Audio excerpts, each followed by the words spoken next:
Hello, welcome to another week of Studs Up. Thank you guys for watching and listening. As always, wherever you're downloading your podcast and you're watching us on Instagram, on X, on YouTube, everywhere. And we've got another blockbuster show for you.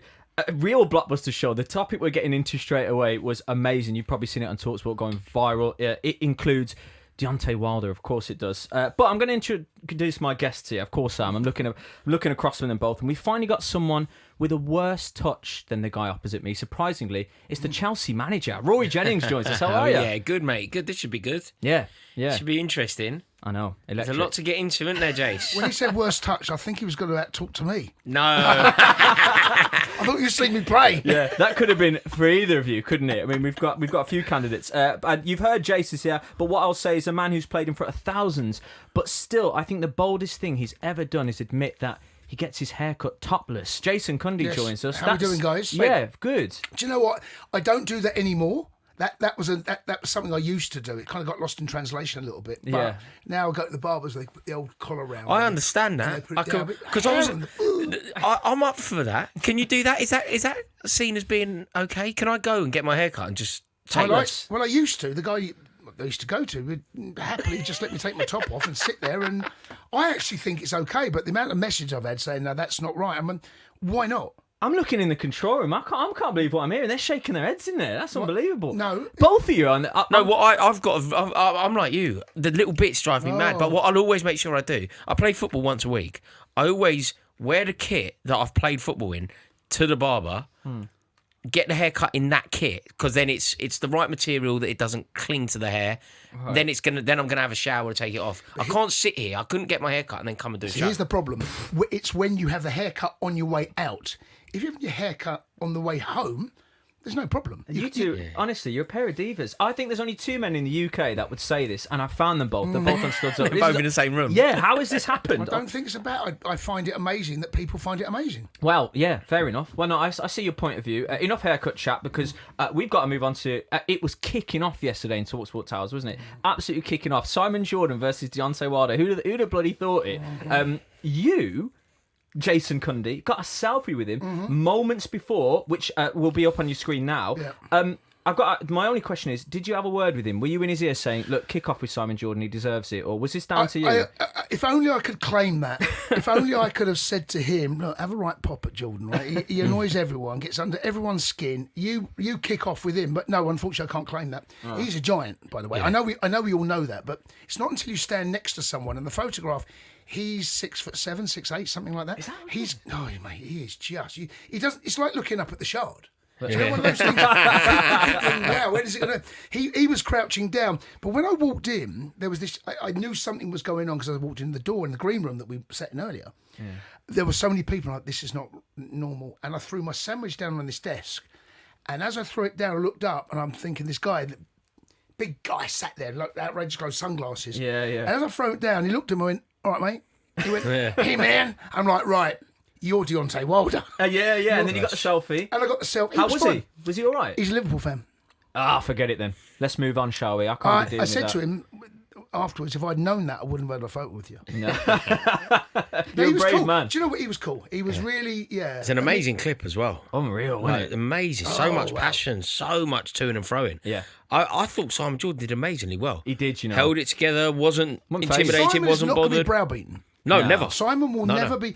I mean, physically, obviously, he's a unit, but Simon's not going to back down. That's why Simon's so good. No. He handled it well, and it makes for great content. Yeah, doesn't it just? They were rubbing their hands. But I have to say, I messaged a few of the producers, a few of the guys that were there, and I was like, surely staged. Nah. No. You could see. I think you could see that there was like genuine concern in the room. Yeah. Like not from Simon Jordan. I thought he was, as you said, unfazed.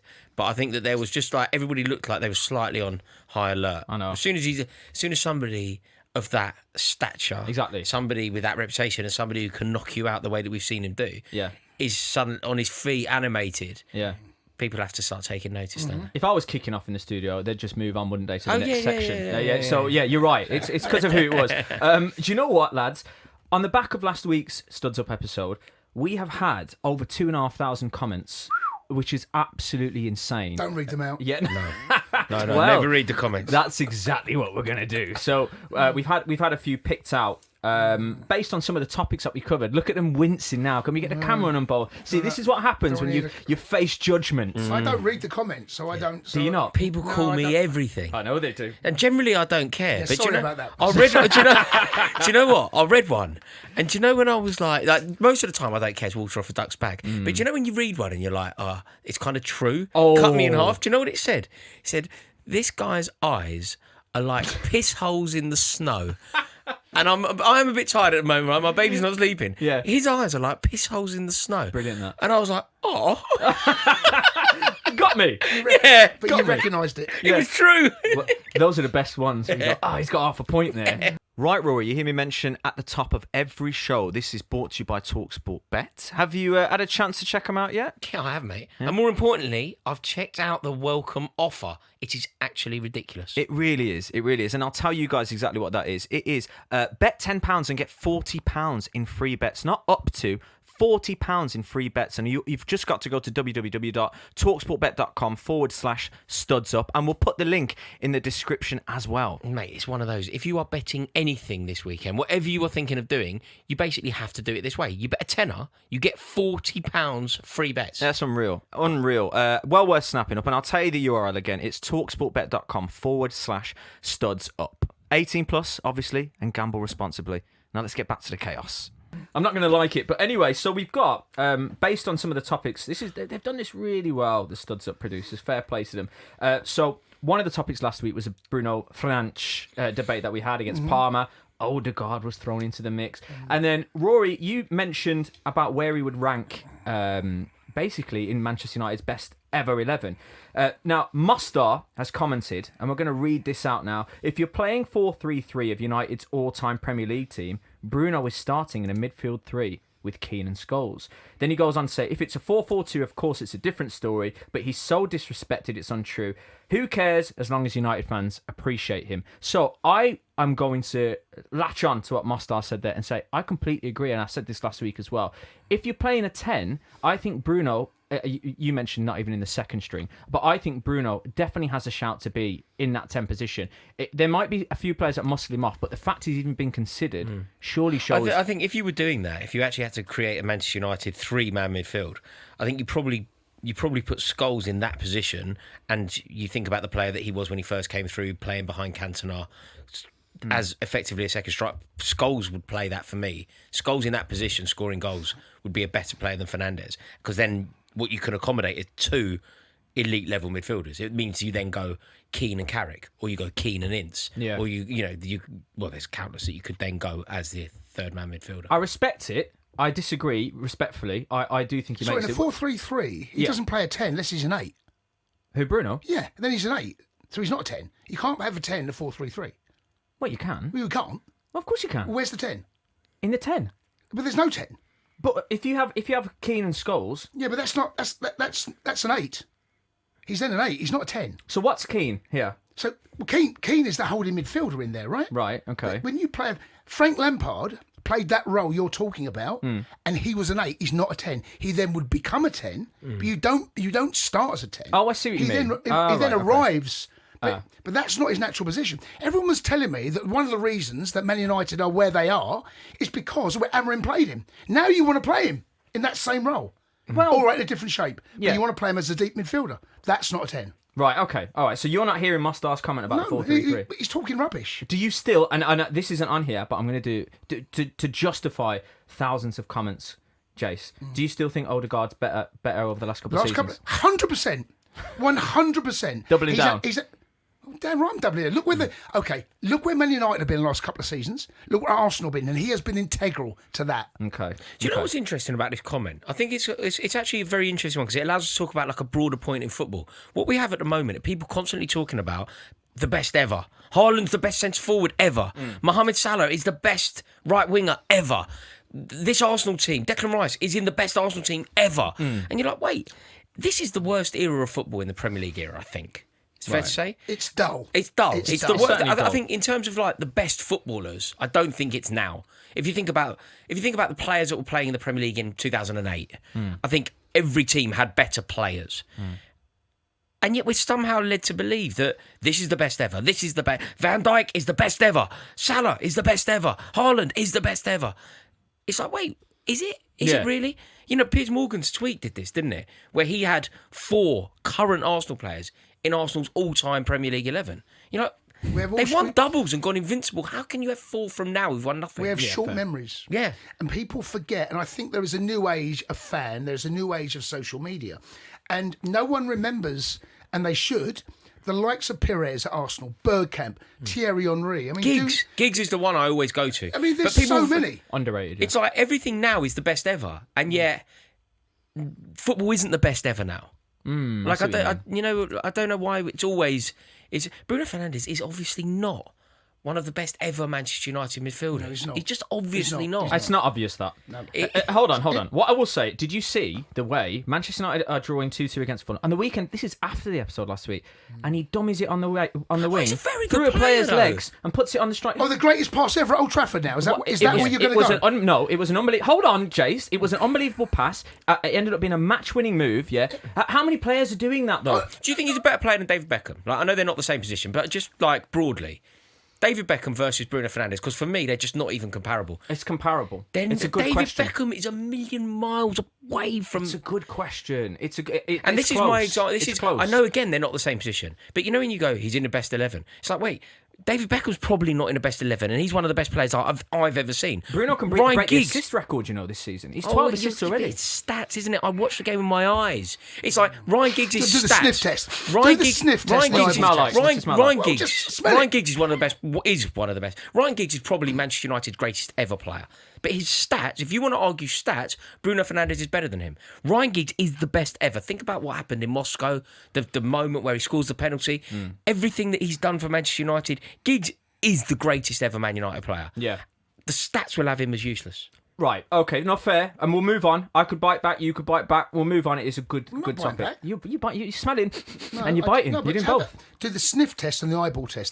There's a reason we got these two things in front of our face. Use them. Yeah. Well, I'm going to move on, and when I tell you the Instagram handle, we're going to do 3 comments. This is the second comment. When I tell you the Instagram handle, you probably know where this comment's going to go. The LFC man. Okay. Has got a feeling. It's not a good start. It's not a good start. Got a feeling this might be a touch bias. Yeah, and it's about Van Dijk. By the way, that video absolutely popped off. My notifications were non-stop. Talking about how it's disrespectful to compare him to the likes of Rio, to the likes of John Terry. I'll put it to both of you. It says Rory here, but I'll put it to both of you. Absolute nonsense, LFC man says. He says, where were those players at 34? Virgil van Dijk became the first centre-back to get 4 assists in a Champions League game. And at 34, Fernandes signed for QPR. Vidic signed for Inter Milan. People's memories are short-lived, and Rio was full of mistakes. What was Terry doing at 34? Well, Terry... Winning Premier Leagues. Captaining Chelsea. Playing every minute of every game. He does say John Terry was a better defender, but there was apparently a shout Can we stop pretending that signing for Inter Milan is like some sort bad of... thing. Yeah, that's... He went to QPR and Inter Milan. Yeah, QPR... You're right, though. I mean, in terms of, is it a bit harsh to be saying this about Van Dijk in the stage of the career that he's in? That's the way I will condense that question from the LFC man. I'll go the other end. Yeah. Where was he when he was 21. 22? Yeah. Where was he? Yeah. Right? John Terry, Rio Ferdinand were playing at the biggest clubs, in the toughest league, in the biggest competitions, and by the way, winning them all at an age where Van Dijk was either at Celtic or Southampton. Yeah. Right? Yeah. So don't at me. He's playing with Nathaniel Klein. He's playing with Nathaniel Klein and Morgan Schneiderlin and whoever else. Like, it's just completely different. They were doing it all their life. And it's another example of it's the best ever. Yeah. It's like, no, you know, like it's not. It's obviously not. But what about this? He said Terry couldn't ping a 45-yard pass That's out to the wing. That's not. That means you just didn't watch. Like that. The one thing that you just can't. Do you know who you could say that about? Do you know who you could say it about? Go on. Rio Ferdinand. Okay. Like Rio Ferdinand was an immense defender, and he's, in my opinion, the second best Premier League defender. But he didn't have this ball playing. Like people see him as this kind of Beckenbauer character, starting Man United attacks. That didn't happen. He would come into midfield. Yeah, he would travel into midfield, short passes, and then give it to someone. Yeah, but Rio would stride in midfield. Yeah, John Terry, with his weaker foot, by the way, often his left foot, was pinging him over the top, starting our attacks, over the top to Malouda, over the top to Ashley Cole. Like, that was the genesis of our attacks. Yeah. He was an outrageously brilliant ball player, outrageously gifted on the ball. And to say that he didn't, like, do you know there is one compilation, and it's just from one game. Chelsea played Arsenal at Stamford Bridge, and there is a compilation of Terry's passing in that game. In that one game, it exemplifies everything that he does. And also, what JT would do, and he was one of the very first to do it, is that when a ball would be launched forward, and back when JT, early part, middle of his career, the goal kicks would go long. Yeah. JT wouldn't just head it. You watch. Yeah. He would glance it down. Yeah. Oh, I see. He would pop it in. He wouldn't do what I would do, Which is just get it win as the far ball. back, yeah, So I would yeah. just win the. My thought, win the ball. Yeah. JT, I'm going to win the ball, but we're going to keep possession. Yeah, I you see. watch how many times he used to do that. Yeah, find Makaleli with a knockdown. And that was back in the days where you would go long. Now they don't. No. Now and Van Dijk's job at the back. And I'm not saying Van Dijk's a bad player. No one has ever said No, that. you didn't He's say the that. best No one now. has ever said He's that. the best now. He's been brilliant Yeah. for Liverpool. Yeah, no, I know. Right? But JT was picking up every single year major honours, either a Premier League or Champions League or double or doing every year. Every year a trophy. So And Rio, LFC, by the man. way. Yeah, I know. So LFC, man, you're wrong. No, do you know what? I don't have a dog in this fight, but that point you made about the start of the career going to the other end of the career is a fantastic point. I have to say. So there you go. The third and final comment is from NJ Online about your new gaffer, Liam Rosenior. Rory and Cundy, but this is at you, Rory, I have to say. It says, what gives him the right to go for that job? Geez, I don't know. Are you away for pro license? It's exactly the same as asking what gives Rory the right to comment a question a professional. Then he said, this is our problem. We don't really want to give Liam a chance. We're spoilt fans asking for the biggest manager in the world. What do you think to that? Being a qualified manager isn't the kind of qualities that I'm looking for. Simply having managerial license isn't the point. You earn your stripes to be the Chelsea manager by winning silverware. You earn your stripes to be Chelsea manager by being Jose Mourinho and winning Porto a Champions League, by being a serial Champions League winner like Antonio Conte, by a serial Champions League winner like Carlo Ancelotti, by winning 3 Scudettos in a row like Antonio Conte. Yeah. That's how you become the Chelsea manager, not by simply getting a licence, which basically anyone can get. Be like going, well, I'm allowed to drive. I've got a provisional driving licence. Yeah, fine. But you can't be a taxi driver, can you? There's rules to the game here. Yeah, so Gabby Bongaho's got a UEFA Pro license, I've been told. So that doubles down on your point Just there. on the back of that, football has changed, right? Football has changed. We saw with the likes of Xabi Alonso get the Real Madrid job, Vincent Kompany getting the Bayern Munich job. Football has changed. Arteta getting the Arsenal job. Football has changed. Some of the biggest jobs now don't necessarily go to serial winners. And football has changed. And I'll tell you why. Because there is a younger thought process, and because there are sporting directors, and the club will buy players and they become head coaches as opposed to managers.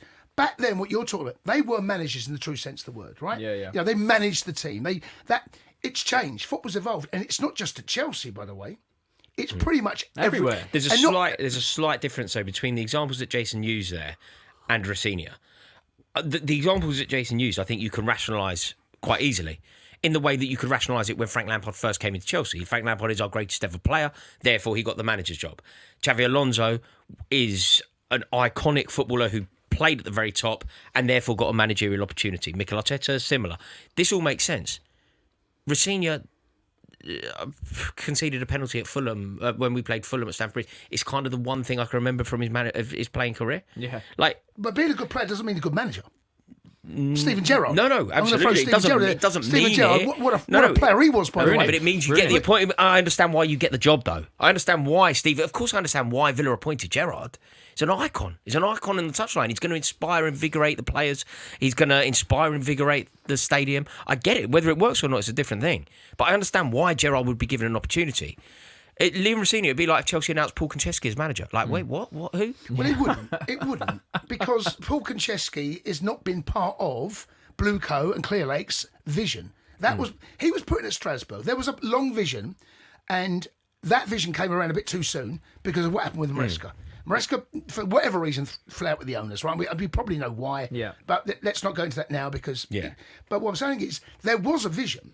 It's when it first happened. I think a lot of Chelsea fans, myself included, oh my God, what are we going to do? But actually, what happened was you might agree or disagree, but what you can't say, there was a plan in place. Yeah, for sure. There was a plan in place. Now, you can agree or disagree whether that plan in place is right, and Rory clearly feels it's not, but you can't say they went into it with no idea, because they did. Yeah, no, I agree. And do you know what? But you're on fire, Jace. You're on fire. Yeah, he's in it. Always, every week. Oh, I sorry, know. I shouldn't doubt you. Chelsea got beat by Arsenal. That's why I'm still a little bit angry. We're going to move on. We're going to carry on talking Chelsea. Yeah, but that was the... I don't know, maybe we make that a regular thing. I quite enjoyed watching you two squirm there. That was really good. All right. Mate, next time, don't bother with the football. Like, they were all football related. Yeah. Next time, just do the personal ones. Yeah, I will, yeah. As long This as I'm- geezer says you got piss hole in the snow for eyes, Rory. Well, what I will encourage everyone is, if you're watching on YouTube, drop some comments in there. We will read them out in next week's episode. How about that? I will make it a thing. As we move on to football and current football and reviewing and previewing, and Chelsea, let's stay on that. My first question is, your manager's touch on the sideline. Should he have been sacked after that? I'm just going to... I felt very sorry for him there. Did you? Yeah, I think just don't do it. Like, the win isn't worth the potential loss. Yeah. Like, you know, if it goes well, you end up in one of those compilations. I think Ancelotti had a lovely touch on the touchline. Xavi Alonso did a beautiful one. Do you know who else did a brilliant one for Chelsea? Jody Morris. Jody Morris did a ridiculous, like, back kind of Rabona control with his hands in his pockets. Yeah. Jody Morris did a really good one. Yeah. And the compilation that you end up in, Ancelotti controlling the ball, Xavi Alonso, it's beautiful. There's Daniel Farker one as Daniel well. Farker. Oh, yeah. Daniel Farker, you're right. Yeah, Daniel yeah. Farker did a great one. You're absolutely right. But you know when it goes wrong, it's so ugly. Embarrassing. Yeah, it's And so you know what? ugly. And you could see that it hit him, I'm you know, gonna when he cut- turned round. I'm going to cut him a bit of slack. It was windy and it was... Ball No, was greasy. Jace, no, Ball was no. greasy. James, what I'm saying is, you're right. But what I'm saying is, Horrible, he just got don't. trainers on. Do you know what you do? I think managerially, right, the payoff is too small. What you do, you just walk away and let it bounce. Nothing to do with you.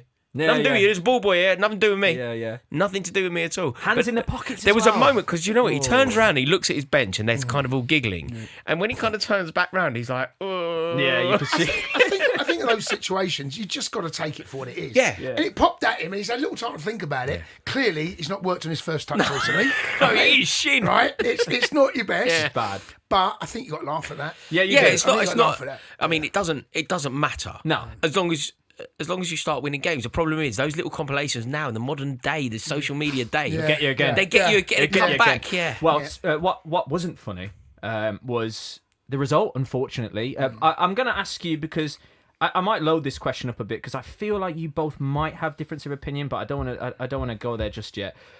How were you about the approach to the second leg, Rory? I'll direct this one to you. Did you feel like that to be a bit lacklustre, or did you get it? Yeah, I thought it was appalling. Did you? Oh, yeah, I thought it was appalling. I thought it was an incredibly cowardly approach.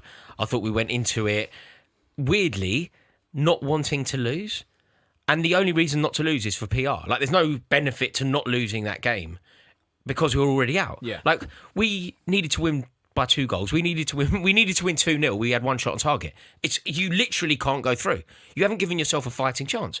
So I would have much rather just gone there, gone for the jugular. No, you wouldn't. Invoke the No, you spirit. wouldn't. I would No, lose no, I know 4-2. you- Lose 4-2. I know. I tell you what, right? You'd be sitting the narrative. You'd be changing your tune according to whatever way the wind blows, right? That's not And let true. me. Well, it is, and I tell you why. Because if we turned up and done what Newcastle did the following night, you'd be sitting here saying naivety, taking on Newcastle, Arsenal at their own. You would. He got it right first half. Yeah, perhaps. Right? I think you can He be got it wrong you can second be half. tetchy first half. I agree. No, but go in there, right? Because the one thing that could not happen was that they scored a first goal in the game. Yeah, then Right? you're done. And then you fast forward 24 hours, Newcastle rock up at Man City. 7 minutes in, the tie is cooked. Yeah. 7 minutes, or whatever you think about what Chelsea. 7 minutes from the end at the Emirates the other night, the tie was still alive.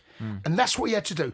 You don't win a trophy for keeping it alive, though. You win a trophy by scoring goals, and we never really looked like we were going to score. But can That's you the admit the way I that think, he set I think up was Jason's good, right, though? by the way. I think Jason's right. First half, Yeah. I don't score 0-0 at half time. No problem with that whatsoever. I think it's quite sensible. Keep it short. Don't concede first, and all of that. But I think you then have to be brave. There has to be an element of bravery. You have to go for the jugular. Like what I would have, and I do. I know Jason's contested me on this, but I do stand by this. I would, if the game had finished 4-2 on the night, 4-2 to Arsenal. But we've gone for it and we've made it a fight, and it's been like a to and fro game. I would have understood. I would have understood it. No, you don't, And, because but I was in the away end at Arsenal when Jose Mourinho, when we lost the league, and Jose Mourinho comes over and goes, keep your chin up. I was in that away end, and I did keep my chin up, and I was proud of a 0-0 draw. And it sadly didn't go our way, and we needed more out of the game. But I was proud on the day. Honestly, it's the hypocrisy of football fans about what they wanted to see, and this is what annoyed me about Paul Merson, right? Paul Merson's been in dressing rooms. Yeah. He knows what you've got to do in a two-legged tie when you're up against a better team, defensively solid, and if they scored after 7 minutes, right, the game is over. Yeah. Right? Now, it's not Liam Rosenior's job to entertain the watching millions or the people there. His job is to get Chelsea through or give us a fighting chance. I think tactically he got it right first half. Where I will agree with Rory is that he wasn't brave enough early enough. Right. And I think at half-time, like he did against West Ham on the Saturday, where he had to chase the game, made 3 changes, win it, and we scored 3 goals second half, right? I felt that was what he missed, that 15-minute window, and he left it too little, too late. Right. Did you know what was a heartbreaker? They were there for the taking. Yeah, like they didn't play particularly well, Arsenal. No. I think Zubimendi, who I rate really highly, not having a pop at him, I think he's probably the best signing of the summer. But he wasn't good. Like, you know, there was just a shakiness to them, a rockiness. And I'll tell you what, I've seen enough of Kepa Arrizabalaga to know that if you have enough shots on his goal, you will score a goal. Yeah. We had 1 shot on target. We needed to win 2-0. Like the mathematics. One goal. Yeah, ultimately. Can I just raise up another thing there about Arsenal, right? Arsenal didn't need to score the next goal. The tie was 1. 0-0, they go through, right? What I felt we did really well was kind of stifle them a little bit. And what was really interesting is the first person that got booked in the whole of that game was Arteta at 0-0. And when that happened, I do remember thinking, it's not quite going the way that he thought it would go. Because even though we didn't lay a glove on them, fundamentally at the end of it, the game was in the balance. What Eddie Howe had no control over from 7 minutes is, the game was never in the balance.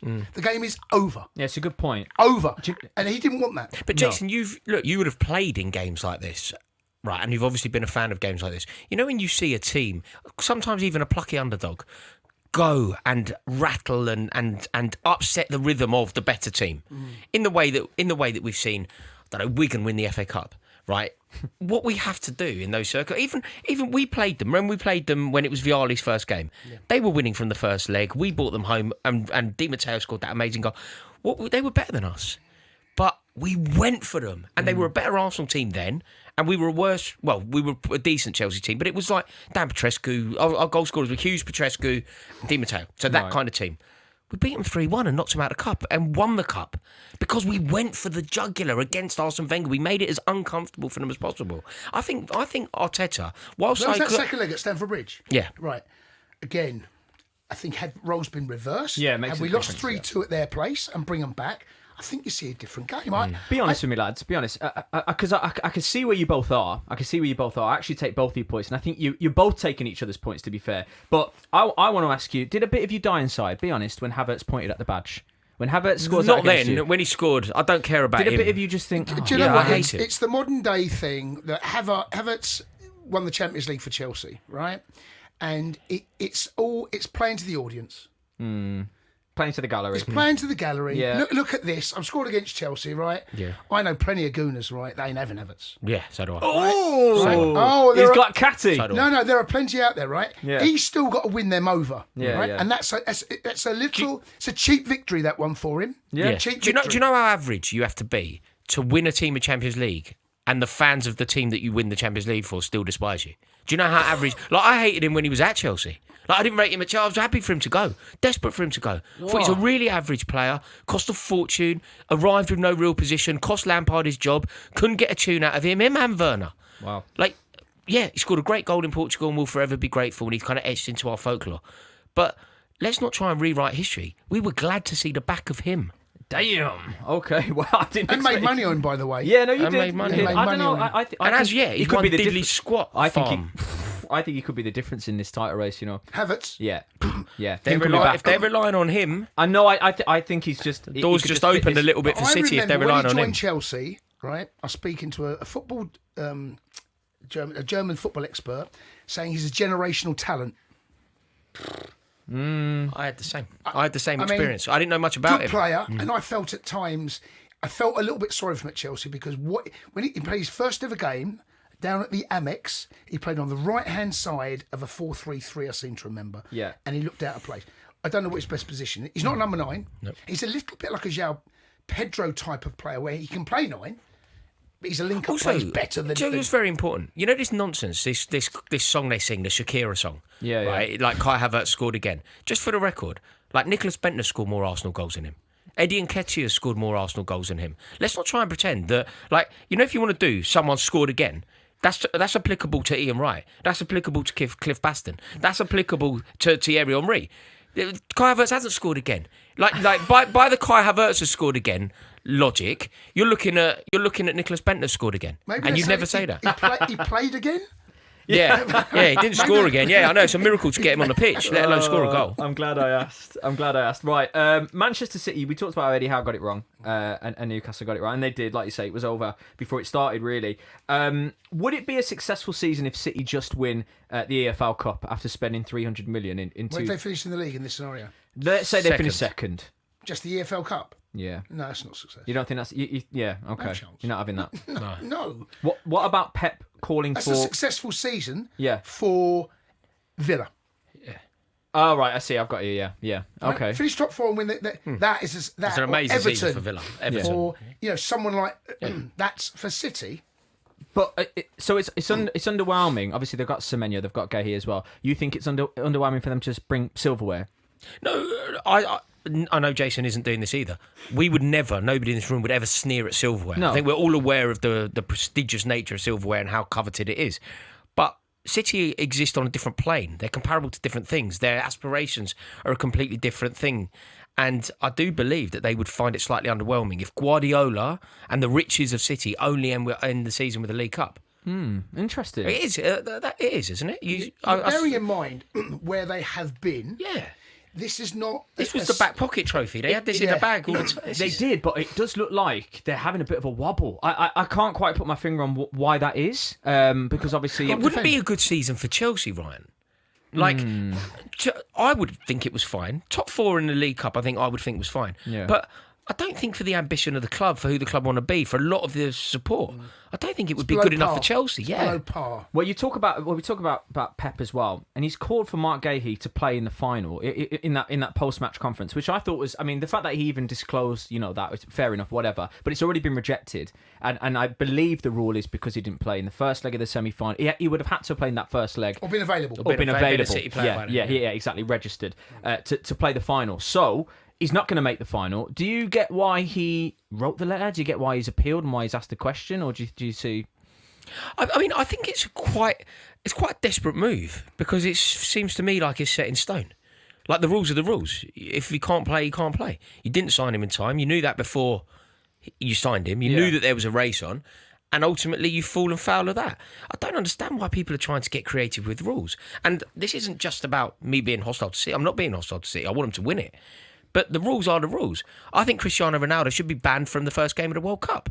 I think that Mark Gahey, he wasn't signed in time. Yeah. I don't feel like I'm sort of reinventing the wheel here. No, I agree. There are rules in place. Yeah. Just abide by them, and you don't even need to have a discussion about it. It did feel like there was a bit of arrogance there, didn't it? The fact that he thought that the shouldn't rules they may apply? change. Why shouldn't they apply to you? Yeah. Yeah. Like, on what basis? I mean, I know what Rory's thoughts. I just let Rory talk because I totally agree with him. Yeah, there you go. There's no point in me chipping in here because I don't know what it is about clubs. They seem to think that that certain rules apply to them but not to others. Let me ask you this. Had it been the other way round and Arsenal had signed a player, what would Pep Guardiola say?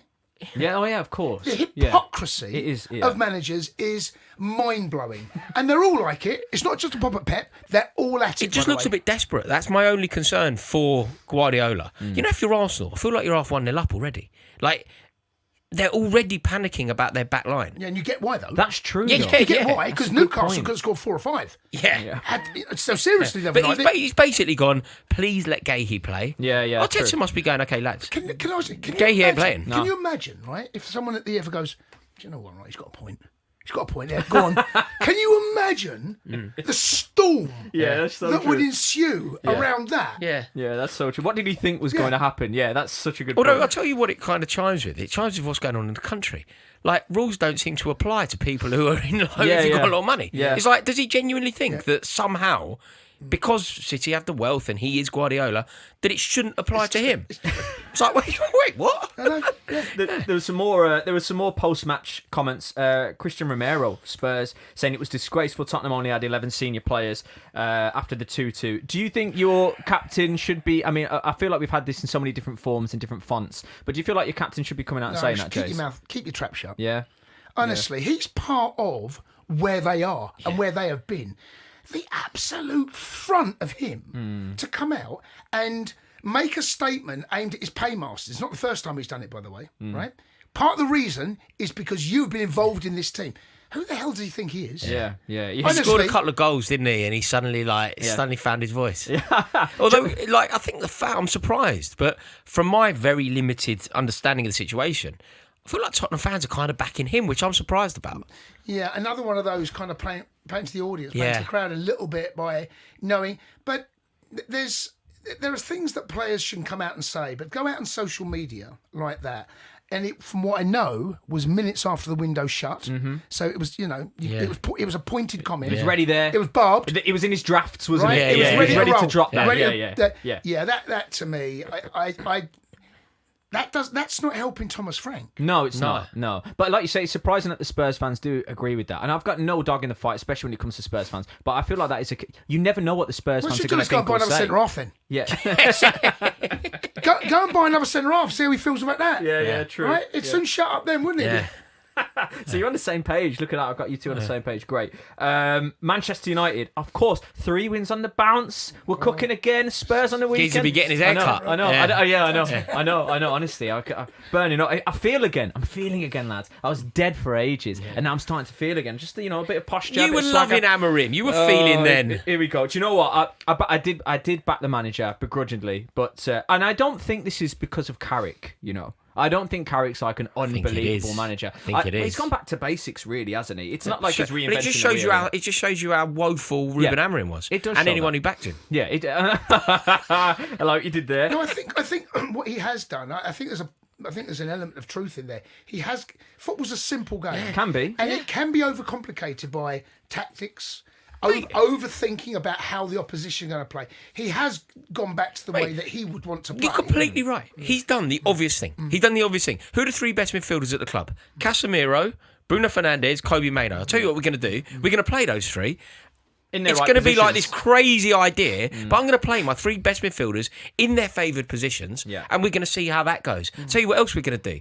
We're not going to play Amad Diallo as a wing-back. We're going to let him play in his more favoured position. I'll tell you what else we're going to do. We're not going to put so much pressure on a kid like Sesko in the way that they did to Hoyle in the previous year. We're not going to put all that pressure on him. Like, there's been some really bad comments from Amorim about Sesko. Yeah. Suddenly, they got that Travis fella working with Sesko. They're not throwing him in the deep end. They're bringing him on. They're allowing Mbeumo to play as a centre-forward.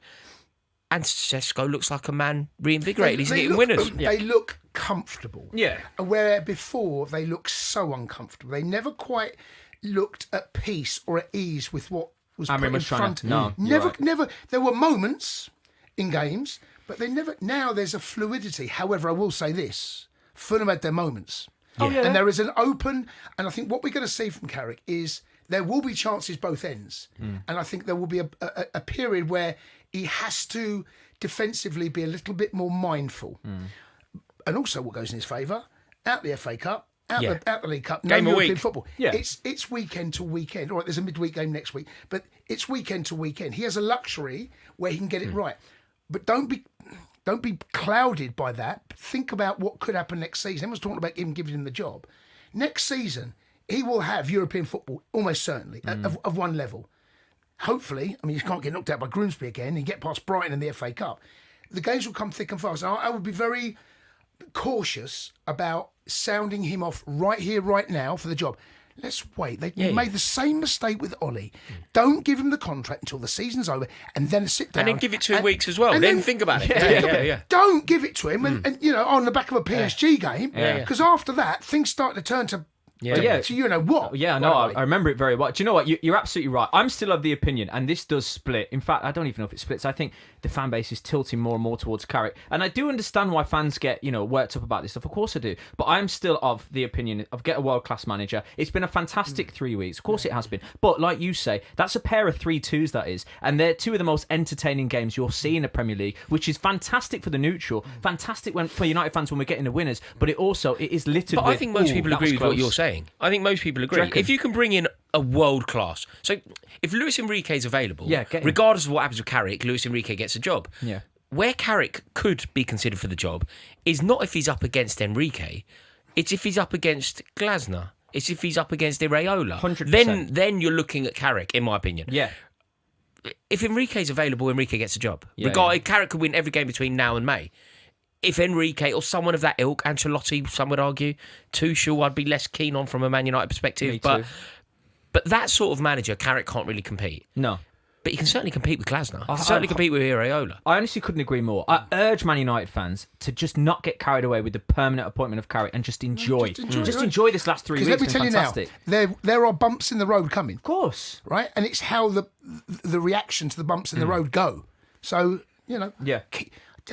Remember them Rio was out, give them the contract. Yeah, sign a contract. No, come on. You've learned from your own mistakes. I think they will. Yeah.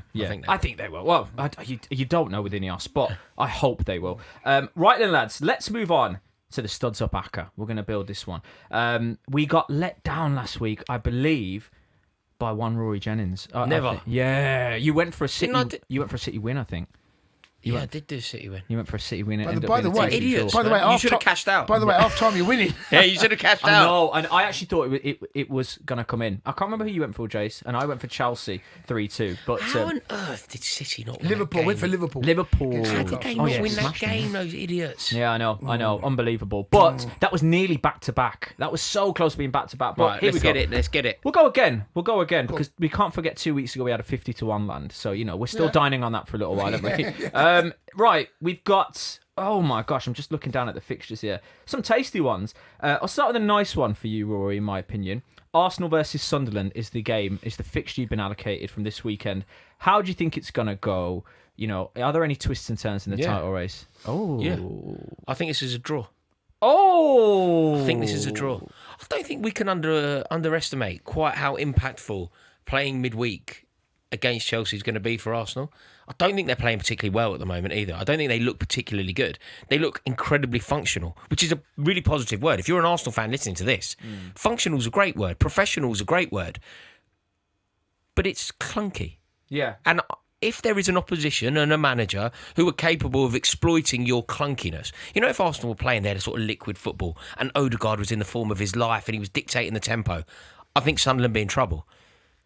But this isn't going to be that. This is going to be functional team versus functional team. And I think Sunderland will have enough to nick a point. Something we're still seeing as well is there's stats doing the rounds only a couple of weeks ago about their forward players and how they're not scoring in abundance. Obviously, Havertz comes back and he scores, and it kind of leans into that. There's not a standout goal scorer. He scored a goal in a game that was... He scored one Premier League goal all season. The caveat to that goal is that's the way the game should end. Yeah. The game should end either Chelsea on the break, or you leave 3v1 at the back. That's the way it should end. Yeah. By the way. Yeah. There's always going to be a goal in that exact minute. Yeah. Chelsea are going to take it to extra time, or Havertz is going to have the freedom of the pitch. It's the way the game should end. Yeah, it's the way the game should end. Oh, 100%. I agree. So you think more of the same? You think it's going to be a bit tricky? I'm going for Sunderland to get a point.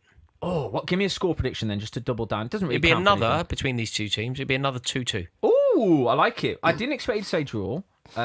But we're going for it. And who am I to question you? I've got Manchester United versus Spurs.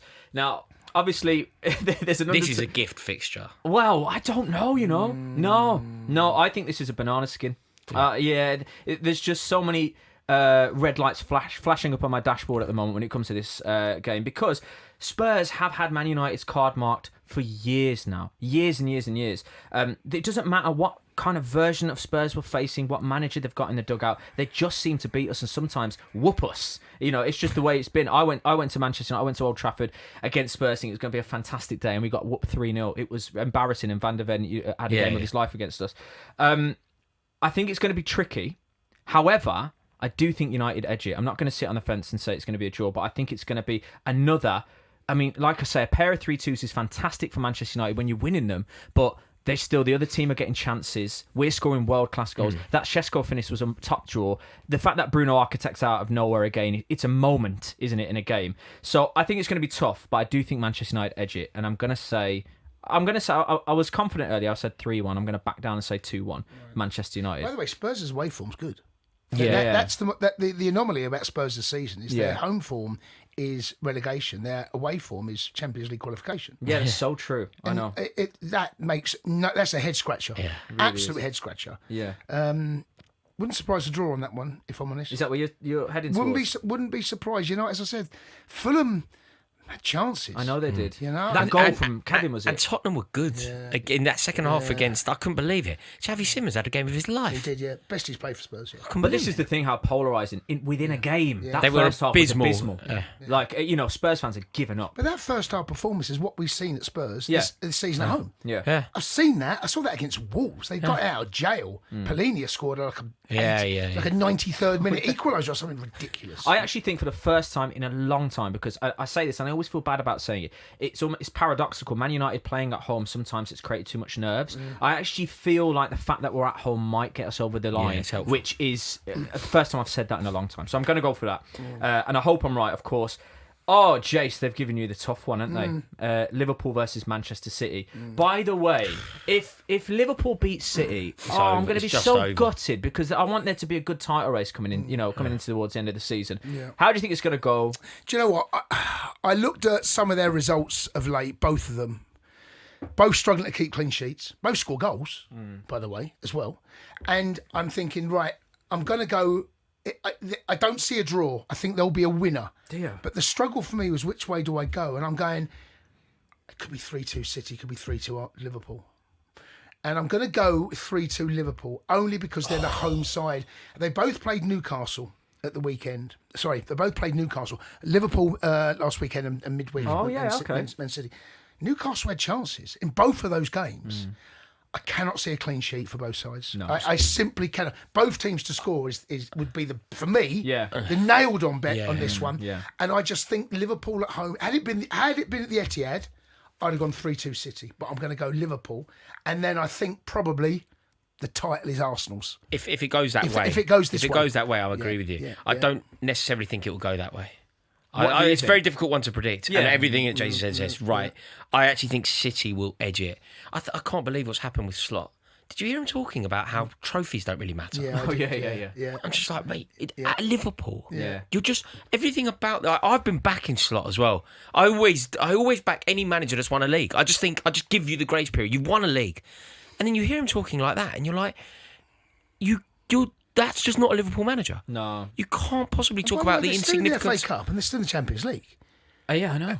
I'll ask him now, if I was here, I would say to him, would you rather play the best football and win nothing or grind things out and win a Champions League? And they're not even playing good football, by the way. If they were, the way that maybe Arsenal were when they went without the trophies. They went on that 9-year period. The Riziki Hleb team that didn't win any silverware.